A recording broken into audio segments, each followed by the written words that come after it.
Hello everyone, my name is Yamini Tukral and I welcome you to Adda 24/7 School। तो बच्चों last lecture के अंदर हम लोगों ने क्या देखा था, exchange of gases and the transport of gases. कैसे हमारी बॉडी के अंदर जो है ऑक्सीजन और कार्बन डाइऑक्साइड के बीच में एक्सचेंज होता है और कैसे जो है ये दोनों गैसेस हमारे ब्लड के अंदर मूव करती हैं। चाहे कार्बन डाइऑक्साइड को एक्सेल आउट करना होता है पर उसकी मूवमेंट भी होती है हमारी बॉडी में, तो उस मूवमेंट को भी हमने जाना था और कि कैसे ऑक्सीजन ट्रैवल करती है from the outside to the inside through the pressure gradient. जो हमारी बच्चों गैसेस एक्सचेंज होती है वो हमारी प्रेशर ग्रेडियंट की वजह से होती है, from the higher pressure to the lower pressure. जब हमारी गैसेस मूव करती हैं तो उससे हमारा एक्सचेंज ऑफ गैसेस सक्सेसफुल होता है। तो इस क्लास के अंदर हम लोग लास्ट सब टॉपिक करने जा रहे हैं breathing and exchange of gases का, जो कि है हमारा regulation of respiration and the disorders related to the respiratory system. तो चलिए स्टार्ट करते हैं। सो रेगुलेशन ऑफ रेस्पिरेशन, हमारा मेनली जो रेगुलेशन है वो हमारा कैसे होता है, through the neural system. So human beings they have a significant ability to maintain and manipulate the respiratory rhythm to the demands of the body tissues. जैसे body tissues की डिमांड रहेगी वैसे जो है हमारी बॉडी इस रेस्पिरेशन को regulate करेगी। अब ये रेगुलेशन कहाँ से होती है, by the neural system. Neural system में हमारा क्या होता है, सेंट्रल नर्वस सिस्टम, जो कि है हमारा brain and spinal cord. Correct, हमारा सेंट्रल नर्वस सिस्टम जो है इस रेस्पिरेशन के प्रोसेस को रेगुलेट करता है, हमारा ब्रेन और spinal cord. Central nervous system के अंदर हमारी दो चीजें आती हैं, brain and the spinal cord. क्या आता है, brain and the spinal cord. तो वही जो है हमारा रेगुलेट करने में मदद करता है। So specialised centre it is present in the medulla oblongata. जब हम एक सेंटर की बात करते हैं कि हाँ कोई तो सिस्टम होगा, कोई तो सेंटर होगा जहाँ पे जाके ये रिदम जो है ये कंट्रोल हो रही होगी, रेस्पिरेशन का कंट्रोल हो रहा होगा, तो जी हाँ ऐसा एक जो है हमारे पास सेंटर है जिसका नाम है हमारा respiratory rhythm centre.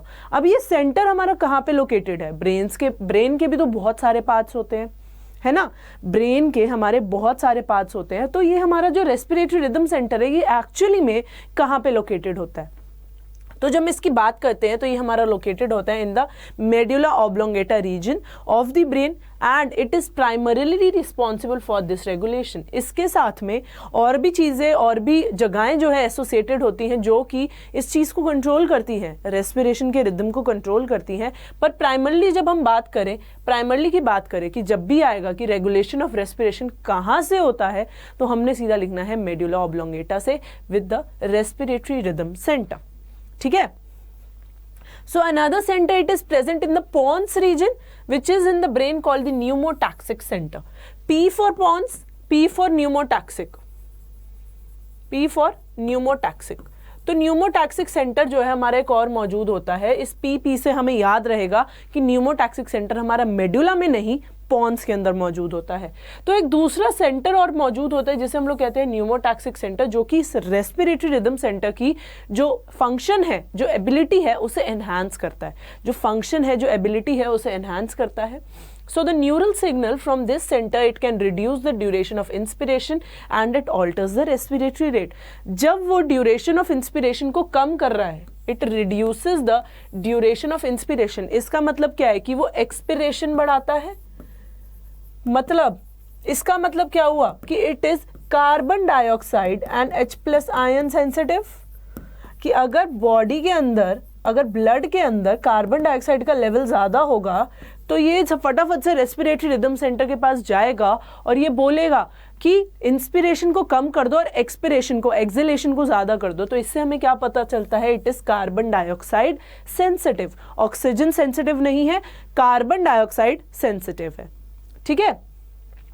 So a chemosensitive area, in addition to all these, a chemosensitive area it is also present which is situated adjacent to the rhythm center। rhythm center कहाँ पे था हमारा, मेड्यूला में। तो ये भी कहाँ पे हुआ हमारा कीमोसेंसिटिव एरिया, वो भी हमारा मेड्यूला के अंदर हुआ, which is sensitive to again carbon dioxide and hydrogen ion. किससे जो है एसोसिएट, किसके जो है सेंसिटिव रहता है ये, carbon dioxide and hydrogen ions. So any increase in these substances ये क्या करेगा, इस कीमोसेंसिटिव एरिया को एक्टिवेट करेगा। इनमें से कुछ भी ज्यादा होगा तो ये सीधा जाके कीमोसेंसिटिव एरिया को एक्टिवेट करेगा, जो कि आगे जाके सिग्नल करेंगे रिदम सेंटर को to make the necessary adjustment in the respiratory process, जिसकी वजह से ये जो सब्सटेंसेस हैं ये एलिमिनेट हो जाए। मतलब increase in rate of expiration, है ना, एक्सपिरेशन के रेट को जो है इंक्रीज करेंगे। रेमेडियल एक्शंस क्या होंगे? अच्छा आप बताओ, अगर बॉडी के अंदर कार्बन डाइऑक्साइड हमारा बढ़ गया, बॉडी के अंदर हमारा कार्बन डाइऑक्साइड बढ़ गया है, तो इससे एसोसिएटेड रेमेडियल एक्शंस क्या होंगे कि भाई इसको फटाफट से एलिमिनेट करना है, इसको बॉडी से बाहर निकालना है। तो अगर ये कार्बन डाइऑक्साइड सेंसिटिव है और ये इसके अगेंस्ट रेमेडियल एक्शंस की डिमांड कर रहे हैं, तो रेमेडियल एक्शंस हमारा यही होगा कि एक्सपिरेशन एक्सहेलेशन की रेट को बढ़ाया जाए, जिसकी वजह से कार्बन डाइऑक्साइड और हाइड्रोजन आयंस जो कि एक्सेस अमाउंट में हमारे ब्लड के अंदर मौजूद है वो निकल जाए। So receptors associated with the aortic arch and the carotid artery, they can also recognize the changes in the carbon dioxide and H+ concentration. तो receptors जो कि हमारे aortic arc और carotid artery के अंदर मौजूद है, वो भी इन कार्बन डाइऑक्साइड और H+ आयन कंसंट्रेशन को डिटेक्ट करके इनके अगेंस्ट में रेमेडियल एक्शंस लेते हैं। So the role of oxygen in the regulation of respiratory rhythm is quite insignificant. तो इन सारे हमें रेगुलेशन से ये पता चलता है कि ऑक्सीजन सेंसिटिव कोई एरिया नहीं है, सारे के सारे हमारे क्या है, कार्बन डाइऑक्साइड सेंसिटिव है। तो कार्बन डाइऑक्साइड का अमाउंट ही, कार्बन डाइऑक्साइड की क्वांटिटी ही रेगुलेट करवाता है रेस्पिरेशन, ना कि ऑक्सीजन की क्वांटिटी या फिर ऑक्सीजन का volume. So oxygen in regulation of respiratory centre, it is the role of the oxygen, it is quite insignificant, मतलब कोई रोल प्ले नहीं है ऑक्सीजन का in regulating the respiration. So after completing the regulation part, then we move on to the last subtopic, that is the disorders of the respiratory system. अब respiratory system से भी कई सारे disorders जुड़े होते हैं। First है हमारा अस्थमा। अस्थमा क्या होता है हमारा? It is the difficulty in breathing which causes wheezing due to inflammation of bronchi and bronchioles. बहुत कॉमन डिजीज है, आई होप आप लोगों ने देखी होगी, काफ़ी लोगों को होते हुए अस्थमा। जैसे ही हल्की सी डस्ट या फिर पॉलन्स बढ़ जाते हैं तो वो वीज करना स्टार्ट कर देते हैं, है ना, उनका रनी नोज हो जाता है, स्नीजिंग स्टार्ट हो जाती है। So that is the difficulty in breathing, that is the difficulty in breathing. किसकी वजह से होती है? Due to the inflammation of the bronchi and bronchioles. जब ब्रोंकाई और ब्रोंक्यूल्स के अंदर इन्फ्लेमेशन हो जाती है तो उस वजह से क्या होता है, एक ब्रीदिंग डिफिकल्टी हो जाती है बॉडी के अंदर। अच्छा, अब लंग का स्ट्रक्चर अगर हम लोग याद करें तो लंग का स्ट्रक्चर कुछ ऐसा था हमारा, है ना, लंग का स्ट्रक्चर कुछ ऐसा था, यहाँ से ब्रोंकाई आ रहे थे और यहाँ से ब्रोंक्यूल्स जा रहे थे, है ना। ब्रोंक्यूल्स कहाँ टर्मिनेट कर रहे थे? हमारे एल्वियोलर सैक्स में। ये क्या थे? हमारे एल्वियोलर सैक्स, ये ब्रोंक्यूल्स, ये ब्रोंकाई। तो जब ब्रोंकाई और ब्रोंक्यूल्स के अंदर इन्फ्लेमेशन हो जाती है तो उसमें क्या होता है, यही डिफिकल्टी इन ब्रीदिंग होती है ना। और इसकी वजह से क्या होता है, वीजिंग होती है, वीजिंग होती है, कफिंग होती है, और कफिंग के साथ साथ स्नीजिंग होती है ना, उसके साथ साथ में रनिंग नोज हो जाती है, जैसे ही हम लोग जो है, जो एस्थमेटिक पेशेंट्स है वो डस्ट या पॉलन से एक्सपोज होते हैं। सो सबसे पहला हमारा ये हो गया। दूसरा है हमारा एम्फिजिमा। एम्फिजिमा क्या है? हमारा एक क्रोनिक डिसऑर्डर है जिसके अंदर हमारे जो एल्वियोलर वॉल्स हैं वो डैमेज हो जाती हैं। जो ये एल्वियोलर सैक्स थे ना हमारे, इनकी जो वॉल्स है दे गेट डैमेज। अब बेसिक जो हमारा main site of respiration, main site of exchange of gases की जब हम बात करते हैं तो वो क्या था हमारा? एल्वियोलाई था। अगर एल्वियोलाई के वॉल्स ही डैमेज हो जाएंगे तो क्या रेस्पिरेशन या फिर एक्सचेंज ऑफ गैसेस अच्छे से होगा? नहीं होगा। सो एम्फिजिमा क्या होता है? क्रोनिक डिसऑर्डर होता है जिसके अंदर जो एल्वियोलर वॉल्स हैं वो डैमेज हो जाती हैं और इसकी वजह से क्या होता है? रेस्पिरेटरी सरफेस कम हो जाता है। अगर वॉल्स डैमेज हो गई हमारे principal area for the exchange of gases की, तो क्या रेस्पिरेशन वैसे ही हो पाएगी? नहीं। So respiratory surface it gets decreased and one of the major causes of this is cigarette smoking. Cigarette smoking की वजह से एम्फिजिमा होने के बहुत ज़्यादा चांसेस है, क्योंकि ये क्या करता है, ये हमारे एल्वियोलर वॉल्स को डैमेज कर देता है जिसकी वजह से हमारा रेस्पिरेटरी सरफेस जो है वो कम हो जाता है and it is a chronic disorder, मतलब लॉन्ग टर्म डिसऑर्डर है, लॉन्ग टर्म डिसऑर्डर है। सो इसमें रेस्पिरेटरी डिफिकल्टी होगी, है ना, इसमें रेस्पिरेटरी डिफिकल्टी होगी, है ना। आगे चलते हैं। नेक्स्ट हमारे आते हैं ऑक्यूपेशनल रेस्पिरेटरी डिसऑर्डर्स। जैसे कि इनका नाम बताता है, they are related to an occupation, they are related to an occupation. जब हम इसको दो में तोड़ेंगे तो ऑक्यूपेशन से रिलेटेड जो रेस्पिरेटरी डिसऑर्डर्स हैं, अब जैसे जो इंडस्ट्रीज होती हैं ग्राइंडिंग की या फिर स्टोन ब्रेकिंग की, वहाँ पे कितना ज़्यादा डस्ट उड़ता है। अगर हम लोग कभी रोड पे देखें, रोड बनते हुए या फिर पत्थर कटते हुए तो देखा होगा सबने, मार्बल कटते हुए कितना ज़्यादा डस्ट उड़ता है। वो तो हमने एक आधा मार्बल देखा है तो फिर भी कम होता है, पर उनकी इंडस्ट्रीज के अंदर कितना ज़्यादा डस्ट उड़ता होगा। सो बॉडी भी एक लिमिट तक डिफेंस प्रोवाइड करती है ना, बॉडी एक लिमिट तक डिफेंस प्रोवाइड करती है, पर जब बॉडी कंटिन्यूअसली रोज रोज उसी डस्ट से एक्सपोज हो रही है तो काफ़ी डस्ट जो है हमारी बॉडी के अंदर प्रोमिनेंटली चली जाती है। So the long exposure it can lead to inflammation या फिर fibrosis which is the proliferation of the fibrous tissue and this causes serious lung damage. तो ये सीरियस लंग डैमेज किसके अंदर हुआ? जो भी वर्कर्स स्टोन ग्राइंडिंग इंडस्ट्री के अंदर या फिर हम बोल सकते हैं कि स्टोन ब्रेकिंग इंडस्ट्री के अंदर काम कर रहे हैं और रेगुलरली उस डस्ट से एक्सपोज हो रहे हैं, उनके अंदर क्या होगा? वो सीरियस लंग डिसऑर्डर होगा। उस सीरियस लंग डिसऑर्डर के होने के कॉज क्या है? सबसे पहले जो बॉडी का डिफेंस मैकेनिज्म है वो एक लिमिट तक डस्ट प्रिवेंट करेगा, बट उसका लॉन्ग टाइम एक्सपोजर क्या करेगा? इन्फ्लामेशन करेगा which leads to fibrosis which is the proliferation of the fibrous tissue, और उसकी वजह से हमारी लंग जो है डैमेज हो जाती है। सो इसलिए एडवाइस किया जाता है कि जो भी वर्कर्स उस इंडस्ट्री में काम कर रहे हैं उनको हमेशा प्रोटेक्टिव मास्क पहनने चाहिए, उनको हमेशा प्रोटेक्टिव मास्क पहनने चाहिए। नेक्स्ट हमारा आता है न्यूमोनिया, जो कि हमारा एक्यूट इन्फेक्शन है because of the inflammation of alveoli. Acute का मतलब क्या होता है? शॉर्ट टर्म इन्फेक्शन है, इट कैन बी ट्रीटेड। ठीक है, शॉर्ट टर्म इन्फेक्शन है क्योंकि इन्फ्लेमेशन हो जाती है हमारी एल्वुलाई के अंदर। एल्वुलाई हमारी principal areas of gaseous exchange है, वहां पे अगर इन्फ्लेमेशन हो जाएगी फिर रेस्पिरेशन में प्रॉब्लम आएगी, है ना। सो यही होता है। So alveoli they actually inflame and most of the air space in the alveoli, जो भी एयर स्पेस हमारी एल्वुलाई के अंदर होती है, it is filled with fluid and dead white blood cells. Fluid और डेड WBC से वो फिल हो जाती है, जिसकी वजह से क्या होता है? गैसियस एक्सचेंज में बहुत ज़्यादा प्रॉब्लम आती है। क्योंकि बच्चों जो हमारा मेन एरिया है गैसियस एक्सचेंज का, क्या है मेन एरिया? एल्वुलाई। एल्वुलाई ही अगर इन्फ्लेम हो गई, उसके अंदर फ्लूइड भर गया, WBC भर गई, तो क्या रेस्पिरेटरी एक्सचेंज जो है हमारा वही पहले वाली तरीके से हो पाएगा? नहीं। गैसियस एक्सचेंज जो है हमारा लिमिट हो जाएगा, जो exchange of oxygen and carbon dioxide है उसमें भी प्रॉब्लम आएगी। तो ये इसके कॉजेटिव एजेंट क्या है? Streptococcus pneumoniae, it is a bacteria. ये एक्यूट डिसऑर्डर है, एक्यूट डिसऑर्डर है, it can be treated. Next is mountain sickness. Mountain sickness क्या है? It is the condition characterised by the ill effect of hypoxia. जब हम mountain sickness की बात करते हैं तो जब भी हम लोग हाई एल्टीट्यूड पे ट्रैवल करते हैं, जब भी हम लोग हाई एल्टीट्यूड पे ट्रैवल करते हैं तो हम देखते हैं कि हमारे अंदर एक ब्रेथलेसनेस हो जाती है। ब्रेथलेसनेस क्यों होती है? Due to the shortage of oxygen. बाहर जो होता है एटमॉस्फेरिक प्रेशर कम हो जाता है ऑक्सीजन का, और हमारी बॉडी के अंदर ज़्यादा हो जाता है, तो बाहर से ऑक्सीजन हमें अंदर सप्लाई ही नहीं हो पाती है। सो उसकी वजह से क्या होता है? Hypoxia which is the shortage of oxygen. इसके सिम्टम्स क्या होते हैं? Loss of appetite, nausea, vomiting, which occurs due to the expansion of gases in the digestive system.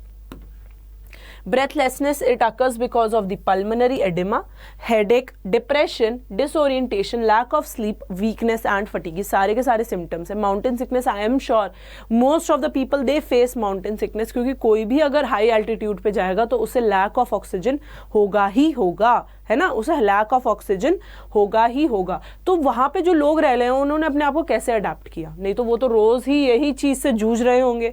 तो उन्होंने अपने आप को कैसे अडेप्ट किया? उनकी बॉडी ने रेड ब्लड सेल ज़्यादा बनाने शुरू करे, जिसकी वजह से उनको ज़्यादा ऑक्सीजन अंदर मिल जाती है, उनकी बॉडी के अंदर ज़्यादा ऑक्सीजन जो है कैरी हो जाती है, क्योंकि उनके RBCs का नंबर ज़्यादा हो जाता है। तभी हम लोग देखते हैं कि माउंटेन्स में जो भी लोग रहते हैं उनके चीक्स, उनके हैंड्स, उनकी लिम्स जो है बहुत रेड रेड होती है because of the excessive production of the RBCs। ठीक है। सो अगर ये जो था हमारा डाइजेस्टिव सिस्टम से related disorders and the regulation. अब जो है हम एक बारी चैप्टर समरी देख लेते हैं, देन हम इससे रिलेटेड क्वेश्चंस देख लेंगे, और नेक्स्ट लेक्चर के अंदर हम लोग क्या करेंगे? इसके NCERT क्वेश्चंस करेंगे। तो the cells they utilise oxygen for the metabolism and they produce energy along with substances like carbon dioxide which is harmful. So when we started off with the chapter, the first question was, what is the difference between breathing and respiration? Are they interchangeable terms? No, they are not. Respiration पूरा process होता है, जबकि breathing उस process का एक part होता है, which is basically only the exchange of gases. When we talk about respiration, respiration क्या है? The utilisation of oxygen for metabolism. जब हम ऑक्सीजन को यूटिलाइज करते हैं फॉर मेटाबॉलिज्म और the gaining of the ATP, तब हम उस प्रोसेस को बोलते हैं रेस्पिरेशन. और क्या रिलीज करते हैं? Carbon dioxide, which is harmful. So animals, they have evolved different mechanisms for the transport of oxygen to the cells and for the removal of the carbon dioxide. So we all have a well developed respiratory system, which we have 2 lungs and associated air passages to perform this function. But most of the organisms, they can only respire through their surface, gills or tracheal tubes. Okay. So the first step in respiration is breathing, which is only the exchange of gases. Atmospheric air, which is rich in oxygen, it is carried in, which is inspiration, and the alveolar air is released out, which is expiration. So alveolar air, it is rich in carbon dioxide, that's why it is carried out. So exchange of oxygen and carbon dioxide between the deoxygenated blood and the alveoli. The exchange of oxygen and carbon dioxide between the deoxygenated blood and the alveoli, transport of these gases throughout the blood by the body, and exchange of oxygen and carbon dioxide between the oxygenated blood and the tissue, and the utilization of oxygen by the cell, which is the basic mechanism of respiration. So these are the steps of the respiration, कि कैसे जो है हमारा deoxygenated blood और alveoli के अंदर जो है कार्बन डाइऑक्साइड का ट्रांसफर होता है और ऑक्सीजनेटेड ब्लड एंड टिश्यूज के बीच में ऑक्सीजन का ट्रांसपोर्टेशन होता है, कैसे जो है हमारी सेल्स जो है यूटिलाइज करते हैं ऑक्सीजन, उसे हम क्या बोलते हैं? Cellular respiration. और these the deoxygenated blood, alveoli, इन सब का जो भी ये जो सारा ट्रांसपोर्टेशन हो रहा है और अल्टीमेटली जो यूटिलाइजेशन हो रहा है ऑक्सीजन का by the cells to gain energy, उसको हम लोग बोलेंगे सेलुलर रेस्पिरेशन. और ये सारे के सारे स्टेप्स जो है हमारे रेस्पिरेशन में आते हैं. The first step is the exchange of gases, which is breathing. So the inspiration and expiration, they are carried out by creating pressure gradients. As I told you कि कार्बन डाइऑक्साइड और oxygen कैसे exchange होते हैं? by the pressure gradients. The gases, they move from an area of high pressure towards the area of an low pressure. So between the atmosphere and the alveoli, with the help of specialized muscles, which are the intercostals and diaphragm. So breathing के अंदर हमारे कौन कौन से muscles involved होते हैं? Intercostals and the diaphragm. Volumes of air involved in these activities, they can be estimated, जो कि हमने lung volumes and capacities के अंदर पढ़ा था, with the help of spirometer. तो हम जो volume of air है वो कैसे estimate करते हैं? because of the help of the spirometer, and were one of the clinical significance. So the exchange of oxygen and carbon dioxide at the alveoli and the tissues, it occurs by basic diffusion movement in from higher concentration to lower concentration. So the rate of diffusion, it is dependent on the partial pressure gradient of oxygen and carbon dioxide, their solubility as well as the thickness of the diffusion surface. तो हमारा जो diffusion है वो किस किस पे depend करता है? सबसे पहले partial pressure, which is the individual pressure of a gas in a mixture of gases, the solubility of the gases, and the thickness of the diffusion surface. So these factors in our body, they facilitate diffusion of oxygen from the alveoli to the deoxygenated blood, as well as from the oxygenated blood to the tissues. So the factors favorable for the diffusion are of CO2 in the opposite direction, that is from the tissues to the alveoli. So ये हमें पता है कि carbon dioxide की affinity हमेशा haemoglobin के लिए ज़्यादा रहती है. तो जब PCO2 हमारा लो होगा तो ही हमारा ऑक्सीजन जो है बॉडी के अंदर ट्रांसपोर्ट हो पाता है easily. So favourable for oxygen transport is the low value of PCO2 and hydrogen ions. So oxygen transported mainly as oxyhemoglobin. Oxygen जो mainly transport होता है in the body, it is in the form of association with the hemoglobin, which is the oxyhemoglobin. And in the alveoli where PO2 it is higher, O2 gets bounced to hemoglobin, and which is easily dissociated at the tissues where PO2 is low and PCO2 and H+ concentration is high. अब जब alveoli के अंदर हमारी oxygen ज़्यादा है, partial pressure of oxygen ज़्यादा है, तो वहाँ पे हमारी ऑक्सीजन जो है हीमोग्लोबिन के साथ बाइंड करके क्या बनाएगी, ऑक्सी हीमोग्लोबिन। पर जैसे ही वो टिश्यूज़ के अंदर मूव करेगी, टिश्यूज़ के अंदर PCO2 ज़्यादा है, तो PCO2 it has 20 to 25 more times more affinity with the haemoglobin to bind with the haemoglobin than the oxygen. तो क्या होगा, वो PCO2 के साथ हीमोग्लोबिन बाइंड कर जाएगा और ऑक्सीजन से डिसोसिएट कर जाएगा। So nearly 70% of carbon dioxide it is transported as bicarbonate with the help of enzyme carbonic anhydrase. Most of the carbon dioxide it is transported in the form of bicarbonate और कौन से enzyme के presence में होता है ये, carbonic anhydrase के। तो 20 to 25% of carbon dioxide it is carried by hemoglobin as carbamino haemoglobin. जैसे वो ऑक्सी हीमोग्लोबिन था, वैसे ही जब कार्बन डाइऑक्साइड एसोसिएट हो जाएगा विद द हीमोग्लोबिन, वो क्या बनाएगा, carbamino haemoglobin. So in the tissues where PCO2 it is high, it gets bound to the blood, whereas in the alveoli where PCO2 it is low and PO2 is high, it gets removed from the blood. जैसे कि मैंने बताया कि tissues के अंदर जहाँ पे PCO2 high होगा वहाँ पे वो हीमोग्लोबिन के साथ बाइंड कर लेगा, पर जैसे ही alveoli के अंदर हम जाएंगे तो PCO2 लो होगा और PO2 हाई होगा, तो वहाँ पे वो जो है हीमोग्लोबिन ऑक्सीजन के साथ बाइंड कर लेगा। तो ऐसे जो है हमारा पैटर्न चलता है। So the respiratory rhythm it is maintained by the respiratory center in the medulla region. The primary region it is present in the medulla and the secondary regions it is present in the pons as well. So a pneumotaxic center in the pons region of the brain and a chemosensitive area in the medulla can alter the respiratory mechanism. तो ये था हमारा पूरा chapter 17 breathing and exchange of gases. अब हम इससे associated कुछ questions देख लेते हैं। नेक्स्ट क्लास के अंदर हम लोग इसके एनसीईआरटी क्वेश्चंस करके इस चैप्टर को कर देंगे वाइंड अप। तो स्टार्ट करते हैं। So the question 1 is the function of pneumotaxic center is a regulate inspiration, b regulate rhythm, c increase the heart rate और d all of the above. जैसे कि हमने देखा कि न्यूमोटैक्सिक सेंटर किसके सेंसिटिव था, कार्बन डाइऑक्साइड सेंसिटिव है ना, तो उसके अकॉर्डिंगली वो क्या करेगा, रेट ऑफ इंस्पिरेशन बढ़ाएगा या फिर रेट ऑफ एक्सपिरेशन बढ़ाएगा। अगर कार्बन डाइऑक्साइड सेंसिटिव है, मतलब अगर higher values of carbon dioxide होंगी, ये न्यूमोटैक्सिक सेंटर किसको करेगा, रेस्पिरेटरी रिदम सेंटर को करेगा कि इंस्पिरेटरी रेट को ऑल्टर करो, है ना, इंस्पिरेटरी रेट को ऑल्टर करो। तो क्या मैं ये बोल सकती हूँ कि रेगुलेट करता है इंस्पिरेशन को कम करता है और एक्सपिरेशन को ज़्यादा करता है, क्योंकि अगर हाई कंसंट्रेशन ऑफ CO2 है बॉडी के अंदर, so it needs to be eliminated.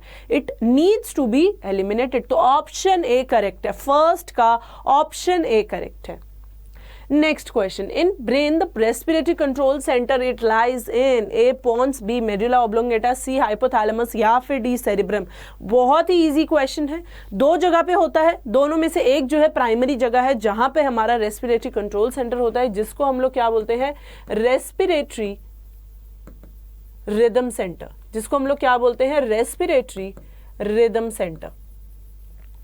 तो कहां पे लोकेटेड होता है हमारा ये, प्राइमरीली जब हम लोग बात करें तो ये कहां पे लोकेटेड होता है, ए पॉन्स, बी मेड्यूला, सी हाइपोथैलेमस या फिर डी सेरिब्रम। पॉन्स के अंदर हमारा न्यूमोटैक्सिक होता है, पी फॉर पी है ना, P for P.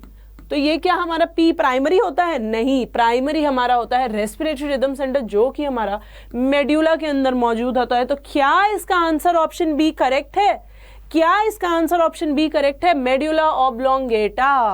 Very good. So the next question is, asthma it is caused due to the inflammation of, asthma किसकी इन्फ्लेमेशन की वजह से होती है, A bronchi and bronchioles, B alveoli, C trachea या फिर डी pharynx। ट्रैकिया और pharynx की कभी इन्फ्लेमेशन की वजह से कुछ हुआ नहीं, हमने तो डिजीजेस में नहीं पढ़ा, तो ये तो है ही नहीं। alveoli या फिर bronchi and bronchioles, जब हम लोग alveoli की इन्फ्लेमेशन की बात करते हैं तो कौन कौन से डिजीजेस हमने देखे थे, न्यूमोनिया एंड एम्फिसीमा, यही देखा था, है ना, जब एल्वेलाई में दिक्कत आई थी। और ब्रोंकाई और ब्रोंक्यूल्स में आने से हमने कहाँ पे देखी थी, ब्रोंकाई और ब्रोंक्यूल्स, तो अस्थमा को क्या मैं बोल सकती हूँ कि it is the inflammation of the bronchi and bronchioles? Yes, बिल्कुल बोल सकती हूँ। तो ऑप्शन ए इसका करेक्ट है। इसमें होता क्या है? It is the breathing difficulty in breathing होती है due to the inflammation of bronchi and bronchioles. क्या होता है? वीजिंग होती है।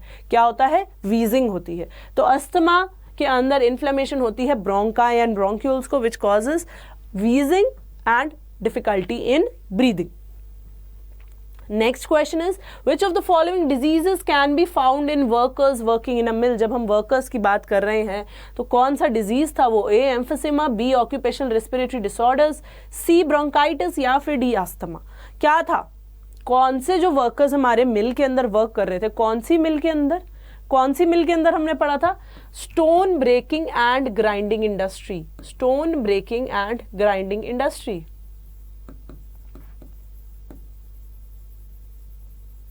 है ना?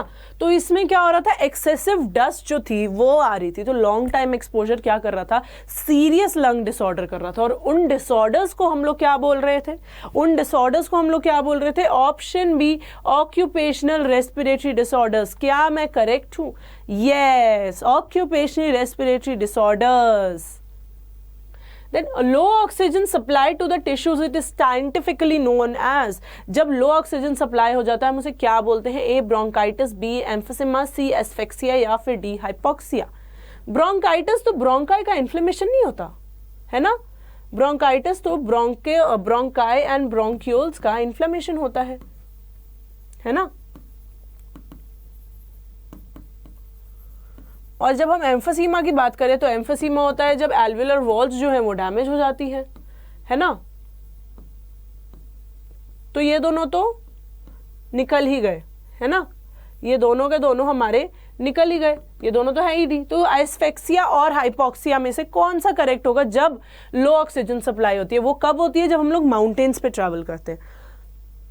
जब हम लोग माउंटेन्स पे ट्रैवल करते हैं तो हमारी बॉडी के अंदर गैसेस एक्सपैंड करती हैं और बाहर का जो पार्शियल प्रेशर है वो कम हो जाता है देन दी बॉडी। तो हमें एडिक्वेट अमाउंट में ऑक्सीजन नहीं मिल पाती, उसकी वजह से हमें nausea, vomiting, loss of appetite होती है, माउंटेन सिकनेस जिसे हम लोग बोल सकते हैं वो होती है। तो ये लो ऑक्सीजन सप्लाई को हम लोग क्या बोलते हैं? D hypoxia. क्या बोलेंगे? D hypoxia.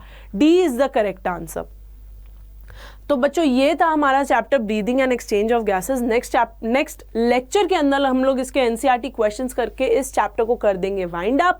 अगर आपको मेरी वीडियो पसंद आई है तो लाइक करना है, शेयर करना है और सब्सक्राइब करना है अड्डा 24/7 स्कूल के चैनल को। अगली वीडियो में मिलते हैं, तब तक के लिए bye bye and take care.